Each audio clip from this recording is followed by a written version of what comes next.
So 6வது ஒர்க்குக்கு வந்தாச்சுங்க எஸ்கியூஎல்ல. ஸோ ஏகப்பட்ட ஒர்க் நம்ம பண்ணிட்டு இருக்கோங்க. ஸோ லைக் நாம ஆக்சுவலாக வந்து நீங்கள் யாராவது ரெஜிஸ்டர் பண்ண நினைச்சுன்னா வந்து இந்த லிங்க்ல போய் ரெஜிஸ்டர் பண்ணிக்கங்க எங்ககிட்ட ஒர்க் பண்ணுறதுக்கு. ஸோ இது மூலமா உங்களுக்கு எக்ஸ்பீரியன்ஸ் கிடைக்குங்க, ஸ்டைஃபன் கிடைக்கும். அந்த ஸ்டைஃபன் நீங்கள் ரெடீம் பண்ணிக்கலாங்க. சரி, ஓகே. இன்னைக்கு நம்ம என்னங்க பார்க்க போறோம்?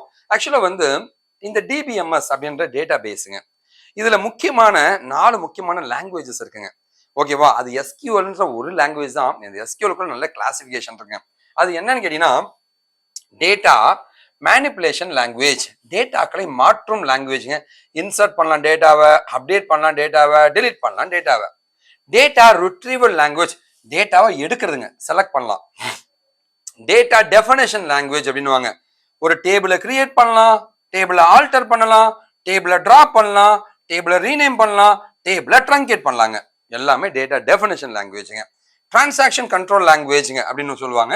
இது எக்ஸ்ட்ராவா ஒன்று இருக்குங்க, transaction control லாங்குவேஜ்ன்ட்டு.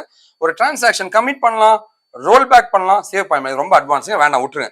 Data control language வந்து கிராண்ட் பண்றது, ரிவோக் பண்ணுது. அவனுக்கு டேட்டா தரலாம், அவனுக்கு டேட்டா தரக்கூடாது. இந்த மாதிரி 5 முக்கியமான லாங்குவேஜஸ்ங்க. இது ரொம்ப அட்வான்ஸுங்க, இது நமக்கு வேண்டாம். இந்த 4 மட்டும் தெரிஞ்சா போதும். டேட்டா மேனிப்புலேஷன், ஒரு டேட்டா இருக்கிறது, அதை இன்சர்ட் செய்தேன், அப்டேட் செய்தேன், டெலிட் செய்தேன். ஒரு டேட்டா டெஃபினேஷன் லாங்குவேஜ்ங்க. ஒரு டேட்டா எப்படி ஸ்டோர் செய்ய வேண்டும், கிரியேட், ஆல்டர், அப்டேட். ஒரு டேபிளை கிரியேட் பண்ண, ஆல்டர் பண்ண, டிராப் பண்ண என்ன சமைக்கல. டேட்டா ரிட்ரீவல் லாங்குவேஜ் செலக்ட் பண்றதுங்க. Okay, data control language grant பண்றது, ரிவோக் பண்றதுங்க அப்படின்ட்டு வெவ்வேறு வகையா அந்த எஸ்கியூஎல் லாங்குவேஜ்ல சின்ன சின்ன பார்ட்டா பிரிக்கிறாங்க. ஓகேவா? இது உங்களுக்கு புரிஞ்சிருக்குன்னு நினைக்கிறேங்க. அடுத்து பாத்தீங்கன்னா வந்து நாம தெரிஞ்சுக்க வேண்டியது என்ன சார், ஐடி ஈக்குவல் டு 10 நீங்க சொன்னீங்க சார். ஒரு where condition select star from table, where condition என்னன்னு கேட்டீங்கன்னா ஐடி ஈக்குவல் டு 10 கொடுத்தா வந்துடும். நேம் ஈக்குவல் டு வெங்கட்னு கொடுத்தா, நம்பராக இருந்தால் அப்படியே போட்டு விடு, பேராக இருந்தால் ஒரு சிங்கிள் கோட்ஸில் போட்டு விடு. இதுதான் கண்டிஷனுங்க. நாம இப்ப வந்து சிங்கிள் கோட்ஸ்ல போட்டிருக்கோம். ஓகேவா? இப்ப நம்ம பார்க்கலாங்க என்ன இருக்குன்ட்டு. ஒரு டேட்டா பேஸ் இருக்குங்க. அந்த டேட்டா பேஸ்ல இந்த மாதிரி ஒரு டேபிள் இருக்குங்க. வழக்கம் போலதான் எம்ப்ளாயி டேபிள் அப்படின்னு ஒரு டேபிள் நான் வச்சிருக்கேன். இதுல வந்து பாருங்களேன், இந்த ஐடி எல்லாம் நீங்க எடுக்கிறதா இருந்தா டைரக்டா ID equal to 1, age equal to 40 கொடுத்தலாம். ஆனா வெங்கட்னு வரும்போது சிங்கிள் கோட்ஸ்ல தான் நீங்க டேட்டாவை எடுக்க முடியும். இப்ப நான் அதான் உங்களுக்கு காமிக்க போறேங்க. ஓகேவா?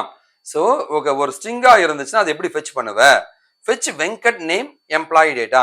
வெங்கட்ன்ற இவனை பத்தி டேட்டாவை எடுத்துக்கொடு. அப்ப நான் என்ன பண்ணுவீங்க? Select star from employee table where name equal to Venkat. இதான் நம்ம தர போறோங்க. ஓகேவா? இதை நம்ம பண்ணலாமா? இது எப்படி நம்ம பண்ண போறோங்க? ஓகேவா? இந்த மாதிரி ஒரு டேட்டா, நம்ம ஒரு டேபிள் இருக்குங்க. இந்த டேபிள் இருக்கிற இந்த டேட்டாவை மட்டும் நம்ம எடுத்து தர வேண்டியது இருக்குங்க. ஓகேவா? நான் நேரம் ஒரு பேங்க்குக்கு போறேன். மேடம் என்னோட பேர் வெங்கடேசன் பிரபுங்க, என்னுடைய டேட்டாலாம் கொடுங்க, நான் எவ்வளவு லோன் கட்டணும், எவ்வளவு அமௌண்ட் இருக்குன்னு கேட்டா உங்க டேட்டாலாம் கொடுக்க போறாங்க. அதுக்கு என்ன கொரி எழுதுவாங்க, ஒரு பேங்க்ல என்ன கொரி எழுதுவாங்க அப்படின்னு கேட்டீங்கன்னா இந்த மாதிரிதான் ஒரு கொரி எழுதுவாங்க. ஓகேவா? என்ன எழுதுவாங்கன்னு கேட்டீங்கன்னா வந்து இந்த மாதிரிதான் ஒரு கொரி எழுதுவாங்க. Select star from employee where name is equal to Venkat அப்படின்ற மாதிரி கொடுப்பாங்க. இந்த இடத்துல வெங்கட்ன்ற இடத்துல உங்களுக்கு தெரியுதான்னு தெரியல, இங்க ஒரு சிங்கிள் கோட்ஸுங்க, இங்க ஒரு சிங்கிள் கோட்ஸ் கொடுத்துருக்காங்க. Select star from employee where name is equal to single கோட்ஸ்ல வெங்கட்னு தரணுங்க. இந்த மாதிரி நீங்க கொடுத்தீங்கன்னா வந்து ஒரு இன்டிஜரா இருந்தா டைரக்டா வந்து கொடுத்துரு, ஐடி இஸ் ஈக்குவல் டு 1 அப்படின்னு டைரக்டா கொடுத்துடலாம். ஸ்ட்ரிங்கா இருந்துச்சுன்னா சிங்கிள் கோட்ஸ்ல தான் நீங்க தரணும். ஓகேவா? வேற name is equal to Venkat அப்படின்னு சிங்கிள் கோட்ஸ்ல நீங்க தரணுங்க. ஓகேவா? இப்போ உங்களுக்கான கேள்வி என்ன? எங்களுக்கு ஒர்க் பண்ண நீங்க ரெடியா இருக்கீங்களா? வாங்க ஒர்க் பண்ணலாங்க. எங்களுக்கு என்ன தேவைன்னா வந்து இந்த அருண் அப்படின்ற ஒரு இது வேணும். அப்போ சோ இங்க பாருங்களேன், இந்த டேட்டால இருந்து எனக்கு இந்த டேட்டா மட்டும் தனியா வந்துருச்சு. இந்த கொரியை அடிக்கும் பொழுது இந்த டேட்டா எனக்கு வரும். எனக்கு இப்ப என்ன வேணும்? அருண் வேணும். Select star from employee table where name is equal to அருண்ன்ற மாதிரி நீங்க தர வேண்டியது இருக்கும். ஓகேவா? சோ இந்த டேட்டாவை நீங்க எனக்கு ஃபெச் பண்ணி தருவீங்களா? இதுதான் நான் கொடுக்குறேன் உங்களுக்கு ஒர்க்குங்க. இதை தயவு செஞ்சு பண்ணுங்க. அண்ட் ஆன்சர்ஸுமே வேலிடேட் பண்ணிக்கலாங்க. ஓகேவா? எங்க வெப்சைட்ல ரைட் சைட்ல ஒரு பாக்ஸ் இருக்கும், அதுல போய் நீங்க இந்த ஆன்சரை நீங்க டைப் பண்ணிக்கலாங்க. ஓகே. ஸோ நீங்க இதை பத்தி நிறைய படிக்கணும் சார் அப்படின்னு நினைச்சீங்கன்னா நம்மளோட இன்னொரு கம்பெனி இருக்கு, wikidiki.com. wikidiki.com போங்க, tutorial/SQL வேர் கிளாஸ் இன் SQL இந்த லிங்க்குக்கு போங்க. டிஸ்கிரிப்ஷன்லயும் ஃபர்ஸ்ட் கமெண்ட்லயும் நான் கொடுத்துருப்பேங்க. நீங்க என்கிட்ட படிக்கணும்னா வந்து இந்த நம்பர்ஸை நீங்க கான்டாக்ட் பண்ணலாங்க. சரி, ஓகேவா? ஸோ இந்த ப்ரோக்ராமுடைய பியூட்டி என்னன்றதை எல்லாமே நான் லிஸ்ட் பண்ணியிருக்கேன், பாருங்க, லேர்ன் பண்ணீங்க. கண்டிப்பா வந்து ஒரு சமுதாயத்தை மாத்தலாங்க. நம்மளால முடியாது எதுவுமே கிடையாதுங்க. நன்றி.